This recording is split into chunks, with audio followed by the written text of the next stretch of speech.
Atheist हैं और atheistic world view को रखने वाले से अगर आप ये सवाल करें कि ये यूनिवर्स कहां से आया, तो इनका जवाब या तो आर्ग्यूमेंट फ्रॉम इग्नोरेंस होगा या डॉगमेटिक होगा। या तो ये कहेंगे कि मुझे नहीं पता कि ये कहां से आया, लिहाजा गॉड डज नॉट एग्जिस्ट, ये आर्ग्यूमेंट फ्रॉम इग्नोरेंस है। या ये कहेंगे कि ये यूनिवर्स खुद ब खुद बन गया, इसका मतलब ये है कि उस बॉल को भी खुद ब खुद बन जाना चाहिए, लेकिन बॉल के ताल्लुक से ये एक्सप्लेनेशन एक्सेप्ट नहीं की जाएगी कि ये खुद ब खुद बन गई, लेकिन यूनिवर्स के ताल्लुक से कर दिया जाएगा। इसे हम दूसरे अल्फाज में डॉगमा भी कह सकते हैं। दूसरी चीज, हमारे जावेद अख्तर साहब जरूर गॉड ऑफ गैप्स की मिसाल भी जरूर देंगे, और मिसाल देंगे कि पहले ज़माने में बिजलियां कड़कती थी तो लोगों ने किसी एक खुदा की तरफ, और बारिश होती थी तो दूसरे खुदा की तरफ मंसूब कर दिया, उनके पास दलील नहीं थी। यह हमारा वर्ल्ड व्यू है ही नहीं, यह हमारा वर्ल्ड व्यू है ही नहीं, क्योंकि नेचुरल फिनोमेना के प्रोसेस की इंटरप्रिटेशन को जान लेने से यह कहां से साबित हो गया कि गॉड एग्जिस्ट नहीं करता है। इस पर मैं इंशाअल्लाह अभी आगे बात करूंगा। आप हजरात ये भी देखेंगे, और मैं ये एक्सपेक्ट करता हूं कि हमारे रिस्पेक्टेड जनाब जावेद अख्तर साहब ज़रूर इमोशनल आर्ग्यूमेंट्स भी देंगे, जो कि एक लॉजिकल फेलेसी है जब बात आती है ट्रुथ को डिसाइड करने में। क्यों? मिसाल के तौर पर वो कहेंगे कि अगर गॉड है तो ईविल क्यों एग्जिस्ट करता है, जबकि मैं कहता हूं ईविल का एग्जिस्ट करना गॉड के एग्जिस्ट करने की दलील है, उसके खिलाफ नहीं है। चूंकि अगर गॉड है तो हम सब उसके सामने अकाउंटेबल हैं, और अगर हम अकाउंटेबल हैं तो अकाउंटेबिलिटी के लिए ईविल का मौजूद होना जरूरी है, उसके बगैर हम अकाउंटेबल नहीं हो सकते। और अगर हम अकाउंटेबल नहीं हैं तो हम जनाब जावेद अख्तर साहब से पूछेंगे कि आप बताएं कि फिर सफरिंग इस दुनिया में क्यों है? अगर खुदा नहीं है तो सफरिंग क्यों है? और उन लोगों के जज्बे का क्या जिनके अंदर सफरिंग के बाद इंतकाम लेने का जज्बा पाया जाता है और वो इस दुनिया से ऐसे ही चले गए, क्या उनकी सारी तकलीफें बेकार चली जाएंगी? अब आ जाएं उसी एग्जाम्पल की तरफ कि बॉल, मुझसे अगर कोई पूछे इस बॉल को किसने बनाया और या इस एक्सपेंडेड बॉल को किसने बनाया, मैं कहूंगा कि चूंकि ये यूनिवर्स और इस यूनिवर्स की तमाम चीज़ें कॉन्टिंजेंट हैं। कॉन्टिंजेंट होने का मतलब ये होता है कि जो अपने एग्जिस्टेंस पे किसी के ऊपर डिपेंड करती हो, तो जाहिर है ये यूनिवर्स कॉन्टिंजेंट है। और अगर कोई चीज़ कॉन्टिंजेंट नहीं है तो मैं रिक्वेस्ट करूंगा कि मुझे दिखा दें कि कौन सी चीज़ यूनिवर्स में कॉन्टिंजेंट नहीं है, हम भी ज़रा गौर कर लें और हम भी देख लें। और जब कॉन्टिंजेंट चीज़ें मौजूद हैं तो फिलोसोफर्स की इस्तिलाह के मुताबिक, हम उस टर्मिनोलॉजी के मुताबिक हम उस जगह तक पहुंचते हैं और उस हस्ती तक पहुंचते हैं जिसे नेसेसरी बीइंग कहा जाता है, कि ये वो नेसेसरी बीइंग है जिसका मौजूद ना होना नामुमकिन हो। चूंकि अगर ये मौजूद ना हो तो सारी चीज़ें एग्जिस्टेंस में आएंगी ही नहीं, और ये सारी कॉन्टिंजेंट चीज़ें उसी के ऊपर डिपेंड करती हैं। अब अगर आप ये सवाल करते हैं कि फिर उस हस्ती को किसने बनाया, फिर उसका कॉज क्या है, फिर उसका कॉज क्या है, फिर उसका कॉज क्या है, और एंडलेसली चले जाएं, इसे हम कहते हैं इन्फिनिट रीग्रेस ऑफ कॉजेज, जो कि लॉजिकल फेलेसी है। कॉन्सेप्चुअली इन्फिनिटी पॉसिबल है। मिसाल के तौर पे न्यूमेरिकल्स 1 2 3 गिनते चले जाएं, इन्फिनिट नंबर्स हैं। मैं कॉन्सेप्चुअली बात नहीं कर रहा, प्रैक्टिकली रियलिटी में साबित करके दिखाएं कि infinite regress of causes possible हैं या नहीं। अगर पॉसिबल हैं तो हम मान लेंगे, मिसाल दे दें, और पॉसिबल नहीं है तो एक ही ऑप्शन बचता है जिसे हम कहते हैं नेसेसरी बीइंग। ऐसी नेसेसरी बीइंग जो इंडिपेंडेंट है, चूंकि अगर वो डिपेंडेंट हुई तो वो नेसेसरी नहीं रहेगी। ऐसी इंडिपेंडेंट बीइंग जो इटर्नल है, अगर वो इटर्नल नहीं होगी, उसकी बिगिनिंग होगी, तो वो खुद कॉन्टिंजेंट है। ऐसी बीइंग जो पावरफुल है, क्योंकि कॉन्टिंजेंट को एक्चुअलाइज करने के लिए पावर चाहिए। ऐसी बीइंग जो इंटेलिजेंट है और नॉलेजेबल है, क्योंकि ये यूनिवर्स स्पेसिफिक फॉर्म और स्पेसिफिक लॉज ऑफ नेचर के तहत प्रिसाइजली चल रहा है। Thank you. थैंक यू मुफ्ती साहब।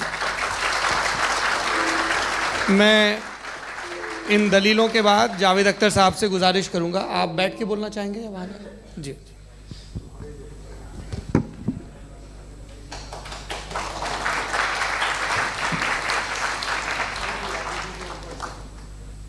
पहले तो मैं मुफ्ती साहब को एक अच्छी खबर देना चाहूँगा कि मेरी नॉलेज साइंस के बारे में बड़ी मामूली है, तो आप फिक्र ना करें उसकी, लेकिन कुछ कॉमन सेंस है मुझ में। देखिए, ये खुदा का तस्वुर कोई नया तस्वुर नहीं है, ये सदियों से रहा है। ये कुछ रिलीजन 3000 साल पुराने होंगे, 4000 साल पुराने होंगे, लेकिन इंसान कोई 10,000 12,000 साल से एग्जिस्ट करता है होमो सेपियन की शक्ल में, और हमेशा कुछ ना कुछ मज़हब रहे। ये मज़हब जाहिलों के नहीं थे, ये मज़हब एक ऐसी ग्रीक सोसाइटी के थे जहाँ बड़े बड़े फिलोसफर्स पैदा हुए।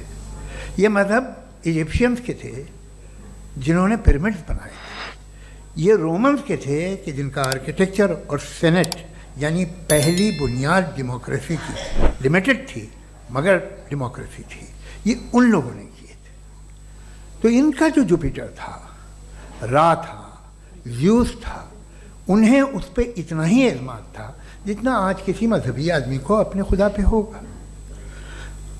क्रिश्चियनिटी आने से पहले यूरोप में एक मज़हब था जर्मेनिक रिलीजन, उसका एक खुदा था, उसकी एक बीवी थी, उसके 2 बेटे थे, एक बेटी थी। फिर जर्मनी में जब यूरोप में क्रिश्चियनिटी आई तो वो खुदा, उसकी बीवी और पूरे ख़ानदान चला गया। तो हमने अगर हम हिस्ट्री देखें तो खुदा जो हैं वो ज़्यादातर फ़ानी है, वो हमेशा रहे नहीं। और वो जो लोग इन्हें मानते थे उनको आप कहें वो तो जाहिल थे, उन्हें तो कुछ पता ही नहीं था, ऐसा नहीं है। वो अपने वक्त में बड़े काबिल लोग थे और अपने वक्त में उन्होंने बड़े बड़े काम किए हैं, फिलोसफर्स थे, साइंटिस्ट थे, लेकिन उनका मज़हब कहाँ गया, उनके खुदा कहाँ गए? आज जो खुदा हैं दुनिया में लोग उन्हें मानते हैं। आपको क्या मालूम कि कितने बरसों के बाद क्या होने वाला है? हम यूरोप में देखते हैं तो चर्च खाली हैं। तो वक्त के साथ चीज़ें बदलती हैं। जहाँ तक इसका ताल्लुक़ है मज़हबों का, हर मज़हब आपसे एक चीज़ मांगता है, फेथ। ये फेथ क्या चीज़ होती है? What is the difference between faith and belief? ये तो बहुत ही अहमकाना बात होगी कि कोई आदमी कहे साहब अगर खुदा है तो मुझे दिखाइए। ये तो जाहिलाना बात हुई। मैंने तो नॉर्थ पोल नहीं देखा है मगर मैं मानता हूँ कि नॉर्थ पोल है। मैं क्यों मानता हूँ? इसलिए कि अगर ये दुनिया राउंड है तो उसका कोई टॉप होगा। कुछ लोग हैं जो वहाँ गए भी हैं, कॉमन सेंस कहता है कि ऐसा होगा, सबूत है, गवाह है, रीज़न है। तो ये मेरा फेथ नहीं है। तो फेथ में और बिलीफ में डिफरेंस क्या है? जो मज़हब मांगता है आपसे, हर मज़हब फेथ मांगता है। फेथ का मतलब ये है कि ना कोई गवाह हो, ना कोई सबूत हो, ना कोई रैशनल हो, ना कोई लॉजिक हो, ना कोई प्रूफ हो, मगर तुम एक बात को मानो। ये है फेथ। वरना बिलीफ होता। अगर इसमें कुछ भी सबूत होते, गवाह होते, तो फिर इसे आप बिलीफ कहते हैं। जैसे मेरा बिलीफ है कि नॉर्थ पोल है, मेरा फेथ थोड़ी है। फेथ इन तमाम शर्तों को रद्द करता है। तो फिर स्टुपिडिटी क्या है? अगर मैं एक बात ऐसी मानूं जिसकी ना कोई लॉजिक है, ना कोई रैशनल है, ना कोई प्रूफ है, ना कोई गवाह है, ना कोई सबूत है, और मैं उसे मानूं, तो ये स्टुपिडिटी हुई। इसे ही भाई कल को मैं यकीन कर लूं कि एलॉन मस्क जो है मेरा भाई है, तो मुझे इंतहाई खुशी होगी, सुकून भी बहुत मिलेगा मुझे।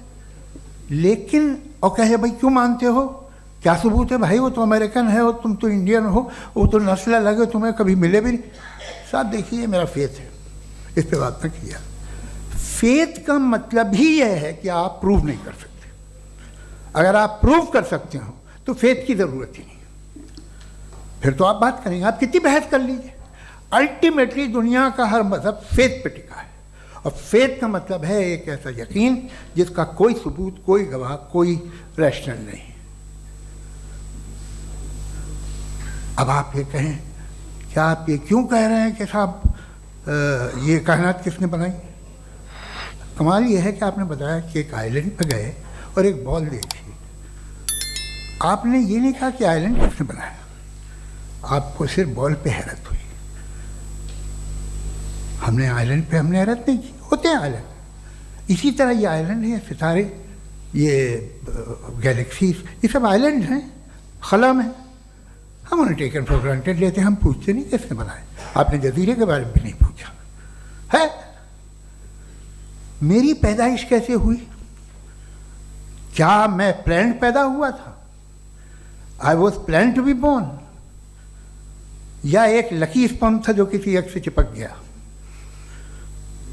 मेरी पैदाइश रैंडम।